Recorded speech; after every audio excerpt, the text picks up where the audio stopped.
Break के बाद एक बार फिर आप सभी का बहुत स्वागत है। खबरों की शुरुआत करते हैं और खबर मायावती से जुड़ी सामने आ रही है। बसपा सुप्रीमो मायावती ने ट्वीट किया है और कांग्रेस पर हमला और ये कहा है कि कांग्रेस आखिर मुझ पर हुए हमले को लेकर क्यों कुछ नहीं बोलती।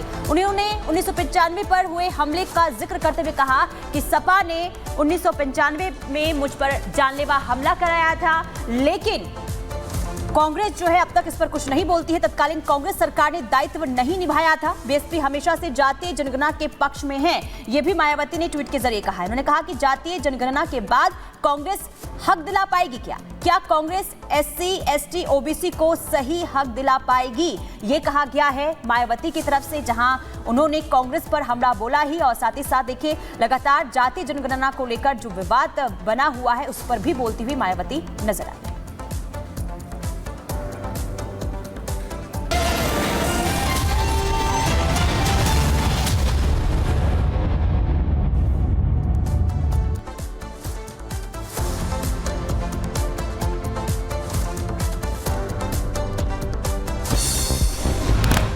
बांग्लादेश के ढाका में हुई हिंसा अनुसार कर्मियों और छात्रों के बीच हुई हिंसक झड़प, घटनास्थल पर जमकर हुआ बवाल। ढाका में एक बार फिर भड़की हिंसा, सड़कों पर दिखा उपद्रव, प्रदर्शनकारियों पर बरसाई गई लाठी। राजस्थान के भीलवाड़ा में तनाव का माहौल, गौवंश के साथ दरिंदगी से लोगों में रोष, हिंदू संगठनों ने किया विरोध प्रदर्शन। भीलवाड़ा में बढ़ते तनाव के बीच जीएम और पुलिस अधीक्षक की अपील, लोगों से शांति व्यवस्था बनाए रखने का किया आग्रह। लखनऊ में एक शख्स ने उड़ाई ट्रैफिक नियमों की धज्जियां, कार के ऊपर बैठकर के बनाया स्टंटबाजी का वीडियो, काटा गया कार का चालान। बुलंदशहर में लोगों ने उड़ाई ट्रैफिक नियमों की धज्जियां, गलत जगह लगवाई गई बाइक के साइलेंसर, वीडियो सोशल मीडिया पर वायरल। ग्रेटर नोएडा में महिला के साथ दबंगों ने की मारपीट का वीडियो सोशल मीडिया पर वायरल हुआ। महाराष्ट्र के नासिक में ओवरफ्लो हुई गोदावरी नदी के पास बने मंदिर पानी में डूबे, अलर्ट मोड पर प्रशासन। गुजरात में भारी बारिश से जनजीवन हुआ अस्त व्यस्त, एनडीआरएफ ने वलसाड़ के औरंगा नदी में फंसे एक व्यक्ति को सकुशल बचाया। गुजरात के मोरबी में हादसा हुआ, धाबना गांव के पास नाले में गिरा ट्रैक्टर, मौके पर चलाया गया राहत बचाओ अभियान। उत्तराखंड के बागेश्वर में जान जोखिम में डालकर निर्माणाधीन पुल को पार कर रही है महिलाएं, वीडियो सोशल मीडिया पर वायरल। तोड़ के चले गए हैं। मध्य प्रदेश के गुना में हनुमान मंदिर के अंदर लूट, 2 बदमाशों ने सिक्योरिटी गार्ड को बंधक बनाकर हनुमान जी के सोने चांदी के आभूषण लूटे। कोलकाता के आरजीकर मेडिकल कॉलेज और अस्पताल में सीबीआई जांच जारी, पूर्व प्रिंसिपल संदीप घोष के खिलाफ जांच में मिले पर्याप्त सबूत, सीबीआई के एक अधिकारी का दावा, जांच में कई सबूत मिले हैं। आरजीकर मेडिकल कॉलेज में भ्रष्टाचार को लेकर सीबीआई ने दर्ज की एफआईआर में संदीप घोष और एक महिला समेत 4 लोगों को बनाया गया आरोपी। कोलकाता में संदीप घोष के घर सीबीआई की जांच, संदीप घोष के घर सीबीआई की 12 घंटे छापेमारी, सीबीआई ने छापेमारी में कई फाइलें भी जब्त की। कोलकाता हत्याकांड पर प्रधानमंत्री का बड़ा बयान, कहा ये पाप माफी लायक नहीं, दोषी और उसकी मदद करने वाले बचेंगे नहीं, एक गुनहगार का हिसाब होगा। कोलकाता कांड में टीएमसी ने सीबीआई की साख पर उठाए सवाल, कुणाल घोष बोले एक गिरफ्तारी तक नहीं कर सकी सीबीआई।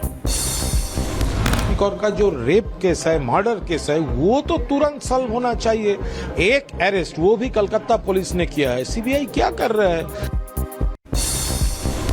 टीएमसी सांसद सायनी घोष ने भी सीबीआई पर जांच में देरी को लेकर निशाना साधा और कहा कि मुझे सीबीआई की विश्वसनीयता और क्षमता पर संदेह है। मायावती का कांग्रेस पर हमला, पोस्टर लिखा, मुझ पर हुए हमले पर कांग्रेस कभी क्यों नहीं बोलती। सपा ने 1995 में मुझ पर कराया था जानलेवा हमला, तत्कालीन कांग्रेस सरकार ने नहीं निभाया था दायित्व। बीजेपी केंद्रीय चुनाव समिति की बैठक में जम्मू कश्मीर के उम्मीदवारों के नाम तय, करीब 50 सीटों पर नाम हुए फाइनल, आज हो सकता है ऐलान। हरियाणा प्रत्याशियों पर 29 अगस्त को मंथन। यूपी में उपचुनाव को लेकर बोले आरएलडी प्रदेश अध्यक्ष रामशीष राय, कहा उपचुनाव में एनडीए के सभी प्रत्याशियों को जिताने के लिए मेहनत से लड़ाएगी चुनाव।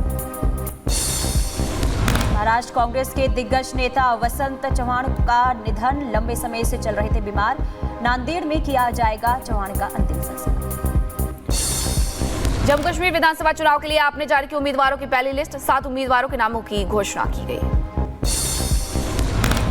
गुलाम नबी आजाद की पार्टी ने भी जम्मू कश्मीर में प्रत्याशियों की पहली लिस्ट जारी कर दी है। डेमोक्रेटिक प्रोग्रेसिव आजाद पार्टी ने 13 उम्मीदवारों की घोषणा की। गुलाम नबी की पार्टी के उम्मीदवारों की पहली लिस्ट जारी की है।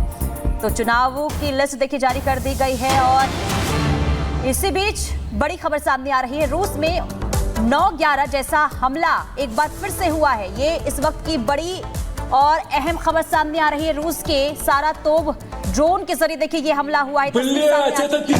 और 9/11 में जैसा हमला हुआ है वैसे ही हमला यहाँ पर एक बार फिर से रूस में किया गया है। इस वक्त की ये बड़ी खबर, किस तरीके से देखिए हमला किया गया है, ये तस्वीरें सामने आई है। यूक्रेनियन ड्रोन ये बताया जा रहा है जिसकी तरफ से ये हमला किया गया है। ये तस्वीरें आप देख सकते हैं, बिल्कुल 9/11 की ये याद दिलाती है। जिस तरीके से 2 बिल्डिंग में ये हमला किया गया था, एक बार ये तस्वीर अब रूस में देखने को मिली है। रूस यूक्रेन के बीच जो लगातार युद्ध जारी है, ये अब तक का सबसे बड़ा हमला होगा जो कि रूस पर किया गया है। पिछले कुछ दिनों से देखने को भी मिल रहा है कि यूक्रेन की तरफ से ताबड़तोड़ हमले किए जा रहे हैं। और ये तस्वीर अपने आप में दहलाने के लिए काफी है कि आखिरकार किस तरीके से रूस पर जो अटैक हुआ है वो साफ तौर पर 9/11 की याद दिलाता है। 9/11 की हर बार बरसी मनाई जाती है और उसे लेकर के जो आतंकवादी हमला हुआ था उसे लेकर के दुनिया आज तक ना तो भूली है और ना ही उसे भूलना चाहती है। लेकिन ये जो तस्वीरें हैं वो कहीं ना कहीं ये कहती है कि 9/11 जैसा हमला एक बार फिर से किया गया है। ये बेहद अहम तस्वीरें हो जाती है कि आखिरकार किस तरीके से यूक्रेन ने ये हमला रूस पर किया है और 9/11 जैसा अटैक बताया जा रहा है। क्योंकि ये जो तस्वीर सामने आई है उसमें जिस ड्रोन का इस्तेमाल किया गया है वो ये बताया जा रहा है कि यूक्रेन का है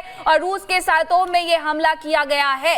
बिल्डिंग से सीधी टक्कर और उसके बाद किस तरीके से ये तबाह हो रही है। और ये सबसे बड़ी इमारत रूस की बताई जा रही है जो कि रिहायशी इलाका है, यानी कि इसमें लोग रहते हैं। और अब जान माल की हानि का सिर्फ और सिर्फ आप और हम अंदेशा लगा सकते हैं। हालांकि अभी तक कोई आंकड़े सामने नहीं आए हैं, लेकिन ये तस्वीरें बेहद दुखदाई, डराने वाली है कि आखिरकार किस तरीके से दुनिया एक बार फिर से 9/11 जैसे ही अटैक की साक्षी बन रही है। और इस तरीके का हमला यूक्रेन की तरफ से किया गया है। वो यूक्रेन जो पिछले दिनों प्रधानमंत्री नरेंद्र मोदी को वो सारी तस्वीरें दिखा रहे थे कि आखिरकार उन पर किस तरीके से हमला किया गया, जो बच्चे थे वो मारे गए थे और किस तरीके से उनके शहर को तबाह किया गया। लेकिन यूक्रेन की तरफ से इस तरीके के हमले के बारे में कोई सोच भी नहीं सकता है। हालांकि पिछले दिनों से हम देख रहे हैं कुर्स्क में लगातार वहां पर हमले किए जा रहे हैं और अशांत किया जा रहा है। कई ऐसे अहम पुल है जिन्हें तोड़ दिया गया है। और 24 अगस्त 1991 वो तारीख है जब यूक्रेन अस्तित्व में आया था सोवियत संघ से अलग होकर के। यानी अभी हाल फिलहाल में 24 अगस्त को उन्होंने अपना स्वतंत्रता दिवस यूक्रेन ने मनाया है। और उस दौरान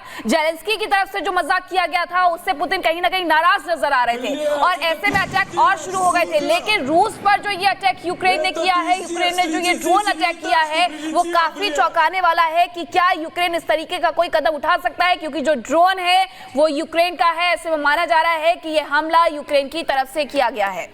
बिल्कुल, देखिए पहले कुर्स्क में एंट्री यूक्रेनी सेना की और इसके बाद ये बड़ा हमला किया गया है।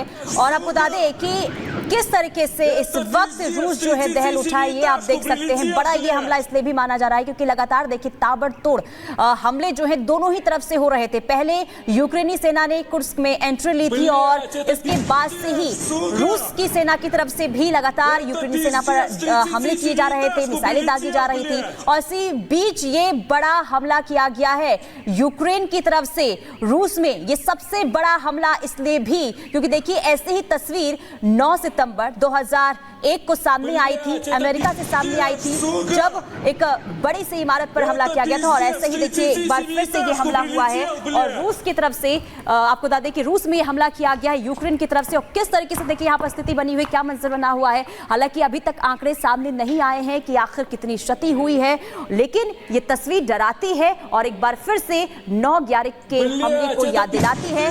और लगातार देखिए जिस तरीके से स्थिति बनी हुई थी और लगातार जिस तरीके से जेलेंस्की ने जो बयान दिया था पुतिन को लेकर, उसे लेकर पुतिन पहले से ही ये चेता रहे थे कि जो भी मेरे लिए कहा गया है उसके बाद जो है हम छोड़ेंगे नहीं। लेकिन किस तरीके से पलटवार यहाँ पर हुआ है यूक्रेन की तरफ से, ये आप देख सकते हैं। देखिए ये रिहायशी इमारत है और आपको बता दें कि इस इमारत पर ड्रोन के जरिए हमला किया गया। देखिए अटैक किया जाता है। हालांकि अभी वहां पर क्या मंजर है, क्या स्थिति बनी हुई, क्या आंकड़े सामने आए हैं, कितनी लोगों की जान गई है, अभी फिलहाल आंकड़े नहीं निकल कर सामने हैं। लेकिन ये तस्वीर जो यहाँ पे ड्रोन के जरिए हमला किया गया है, ये रिहायशी इमारत बताई जाए। देखिए ये ड्रोन है, ये ड्रोन अचानक से अंदर यानी कि इमारत के अंदर जाता है। उसके बाद यहाँ पर जो है अब ये तस्वीरें आपको दिखा रहे, दो तस्वीरें हैं। 2001 में अमेरिका पर इसी तरीके से हमला किया गया था। 9/11 की तस्वीर आपको दिखा रहे हैं। दूसरी तस्वीर रूस की है, यानी कि आज की तस्वीर है जहां ड्रोन से अटैक किया गया है।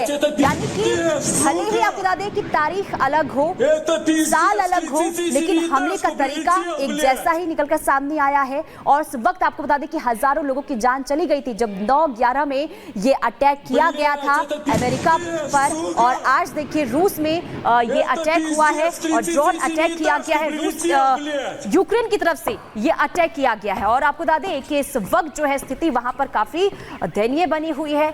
और आपको बता दें कि पहले से ही बार बार जिस तरीके से तनाव की स्थिति दोनों ही तरफ से बनी हुई थी, पहले यूक्रेनी सेना ने एंट्री की और तब से ही बार बार ये कहा जा रहा था कि जो हमले किए जा रहे हैं उसके बाद छोड़ा नहीं जाएगा। रूस की तरफ से बार बार चेतावनी भी यूक्रेन को दी जा रही थी, लेकिन इसी बीच यूक्रेन की तरफ से ये बड़ा हमला आज किया गया है।